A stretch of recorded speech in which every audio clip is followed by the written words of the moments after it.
রীতিমতো ধ্বংসযোগ্য। মসজিদের ভেতরে কয়েক ঘন্টা চলে ইসরায়েলি বাহিনীর তাণ্ডব। রমজান মাসের দ্বিতীয় জুম্মার দিনে জেরুজালেমের পবিত্র আল-আকসা মসজিদে ফজর নামাজ আদায়ে জড়ো হন হাজারো মুসল্লি। কিন্তু নামাজ শেষে বাড়ি ফিরতে পারেননি অনেকে। রক্ত ঝরেছে মসজিদের জায়নামাজে।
মাথার নির্যাতনেই এমন ভয়ঙ্কর দশা হয়েছে শরীরের।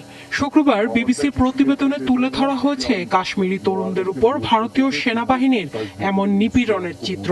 নাম পরিচয় গোপন রেখে নির্যাতনের বর্ণনাও দিয়েছেন ভুক্তভোগীরা। রড ও তার দিয়ে পেটাতো সেনারা, এমনকি বৈদ্যুতিক শকও দিত। জিজ্ঞেস করতাম আমাদের অপরাধ কি, কিছুই শুনতো বা বলতো না, শুধুই পেটাতো। মারধরে অজ্ঞান হয়ে গেলে হুঁশ ফেরাতে দিত বৈদ্যুতিক শক, চিৎকার বন্ধ করতে মুখে মাটি ঢুকিয়ে দিত। আমরা বলতাম অত্যাচারের বদলে একেবারে গুলি করে দিন। এত জোরে দাড়ি ধরে টান দিল, মনে হচ্ছিল সব দাঁত পড়ে যাবে। বেহুশ থাকা অবস্থায় আগুন দিয়ে দাড়ি জ্বালাতে চেয়েছে সেনারা।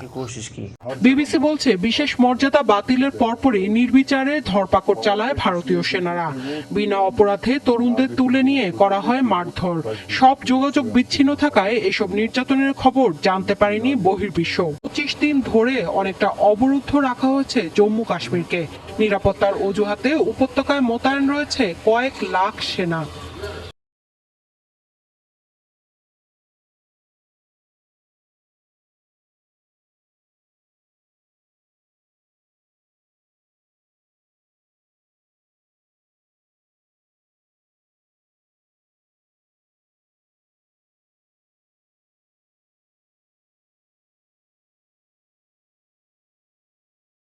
sallallahu alayhi wa sallam sallallahu ala Muhammad